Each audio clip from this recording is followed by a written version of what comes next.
Captain Insano shows no mercy. Straight cash, homie.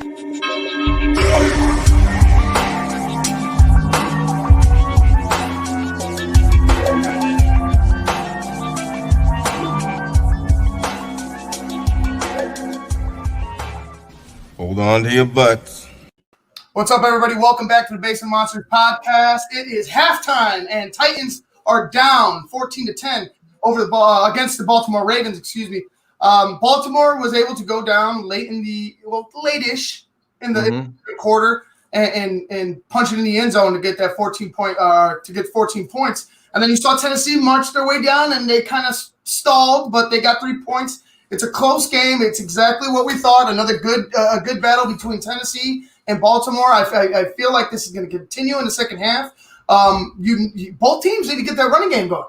Yeah, for sure. Yeah, I mean, if we just want to talk about it real quick, you got Baltimore total yards 132 to 103. Passing yards isn't much better. I mean, it's the rushing game is actually the game that's taken over. The passing yards for Baltimore, you're looking at 54, Tennessee 41. The rushing game, Baltimore 78, Tennessee 62. So it's a tough day for both of them on both running and passing. So somebody's going to have to pull away from the crowd. And I'm looking for more tight end play from Jonnu and possibly Andrews, because Andrews, I mean, I don't know what it is about that guy, and I swear to God, every week I watch Andrews run straight down the field and not even move and just catch a pass. It's they can't stop him. I don't understand it. Yeah, Mark Andrews, two receptions, 44 yards. He's targeted 3 times. J.K. Dobbins, 10 carries, 56 yards. I mean, it's. I still feel like both running games are at a budding. They're butting head. Like they're both defenses and both running games are just butting heads. It's been a kind of a stalemate, even though that's what has taken over this game. I think both teams are attacking the defense in a way that they want to wear them down, which is absolutely the way you want to beat both of these defenses. Wear them down. 100%. Take you take the speed away from Tennessee. You take the will of Baltimore away, and then you could go ahead and open up the passing game. But right now, both teams are just run oriented, and that's exactly what we expected. A run oriented game with both teams, back and forth. We expected this back and forth. I'm waiting till one of the teams breaks loose. Let's see. It's going to be interesting to see who wears down who first. If you see a Tennessee team and they're keeping it close, and I honestly thought they controlled majority of the first half. If you see them falter anyway, if J.K. Dobbins gets a big run in the second half, if they wear you out and score a touchdown primarily running the football, I find that Tennessee is going I find that they'll be in a tough spot. I think Baltimore is more built to play this running, run type of football game, and Tennessee has one guy. Yeah, no, I think you're right. Tannehill, he need to get on the ball. He needs to start hitting A.J. Brown and Corey Davis. Like, they need to start giving him some time, and they need to start freeing up some receivers. Because you have Derrick Henry, but like you said, Baltimore has 3 guys they can run at you. Right. And four if you include Jackson. Exactly. And then Tennessee, you're basically limited to Derrick Henry.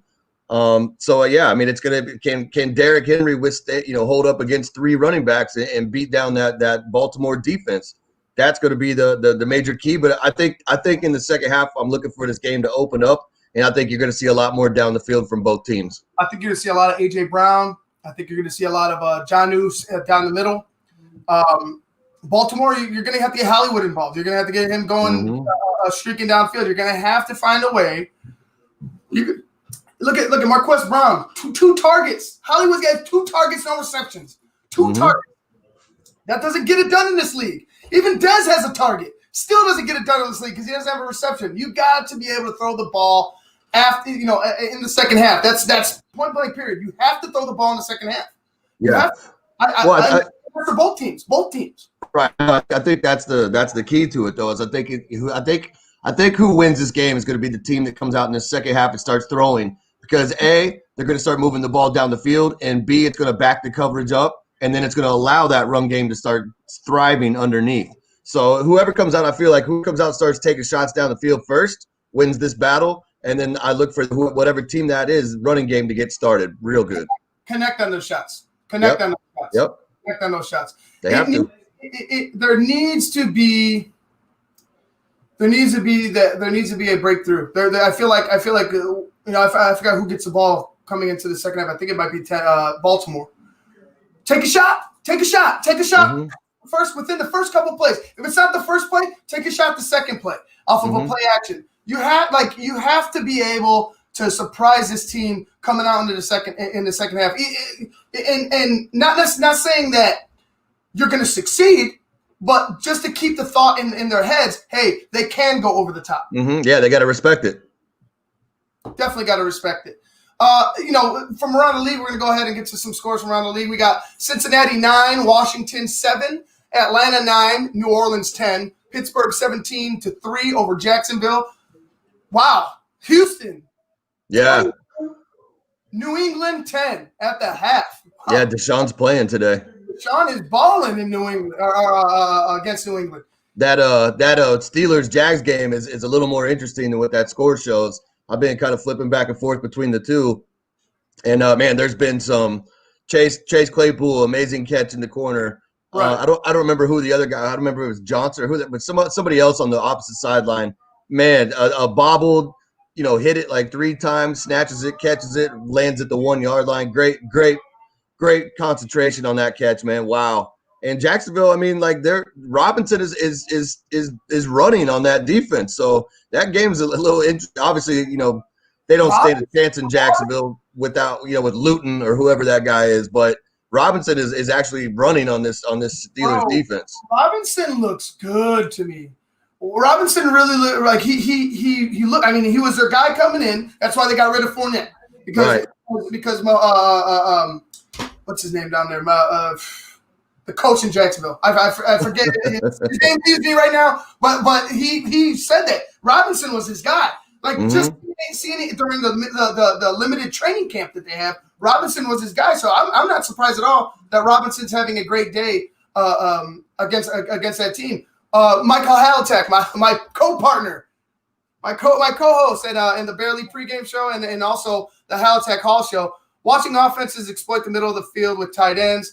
Watson over 240 yards in the first half. Yeah, I mean, shit. Wouldn't you want the Bears to do that? Because you have 2 of them. But yeah, you know what? It's been interesting to watch this game in particular because you just see like these teams are so evenly matched. It's a stalemate, bro. It seems like it's a stalemate so far. Even though Baltimore is leading, I feel like this is exactly where both teams expected to be going into the half. Yeah, no, I think it's going to be like, like I said, we know this is a historically tough matchup for both of these teams. 2 big physical teams. Defenses are pretty decent. The running games are both good. But like I said, I feel like whoever comes out this second half and starts throwing as opposed to running, I feel like that's the one that breaks it. I feel like just because, you can start completing a couple 15, 10, 20, 30 yarders, that defense is going to have to shift, and they're going to have to back off that line of scrimmage, and that's when you feed your horse. Well, they've done a good job at containing Lamar. Like I said, they're not pass rushes heavy at the start, and then they're just kind of wait to see what Lamar does. Wait to see what Lamar does. If you run into a sack, I mean, you still maintain your pursuit, but you're not. It's almost like a lax pursuit. It's like don't commit because when you commit, he's going to go ahead and embarrass you. Yeah. Oh yeah. No. Yeah. He can turn it on at any time, man. We know what he's capable of. Yeah. I mean, I think, just kind of like what we talked about with the Kyler Murray thing. I think the MO on Lamar is, contain him, make him beat you with his arm. He's thrown a couple passes. He had a real nice shot down the middle to Andrews. But other than that, like like you said, he's only thrown it to Hollywood twice. He's only thrown it to Dez once. Nobody's made a catch. So, I think Tennessee's going to get the ball right now. So we're going to come out and see if they're ready to throw the ball. I like that. I like going over the top on second right now because you say, hey, well, look, we're committed to the run. Hey, guess what? We got you over the top. I mean, it makes sense right now, and I bet you Baltimore's looking for that. But first and second down, go over the top. Try to make a big play in this game because it's going to be 1 or 2 big plays that flip-flops the entire game. Yeah, and I think the other thing is too that we see when they are doing pretty good is when Tannehill gets in a rhythm. So if he can start getting some passes completed and gets in that rhythm, then that's when the Tennessee offense kind of starts opening up a little bit. So if I'm Tennessee, like I don't care if they're 5-10 yard passes at first, just to get him in that steady rhythm of just throwing the ball. Then you can hit him with the run. Then you can play action. Then you can, like I said, Tannehill is a rhythm passer. This always running 10 times and then throw once isn't going to work for him. He needs to be throwing that ball, on a sustained drive. Let's say a 20-play drive. He needs to throw that ball at least 11 times to get that rhythm established. And before we wrap up, 7 for 13, 42 yards, a touchdown and a pick for Tannehill, 4 for 11, 54 yards for Lamar Jackson. You need to pass the ball. This is 2020. Mm-hmm. You need to. All right. This is not. Yeah, I'm looking at the comparison, the first half comparison of the QBs. Tannehill with 42 yards, Jackson with 54. Right. Somebody has to throw something. Somebody has to hit a pass at some point. So sooner or later, I feel like it's going to break if they continue to use that running game, and then off the running game, use the pass. All right, guys, we're going to go ahead and wrap things up for this halftime report. We're going to go ahead and get to you guys in the post game of Titans and Ravens. Until then, I'm Ivan Vargas. That's Luke Nettles. We'll see y'all in the post.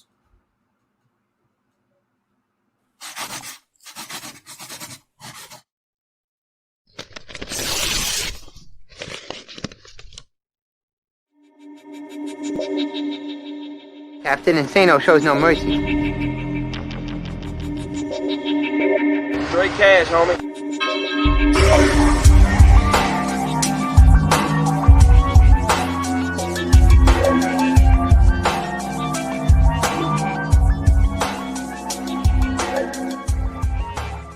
Hold on to your butts.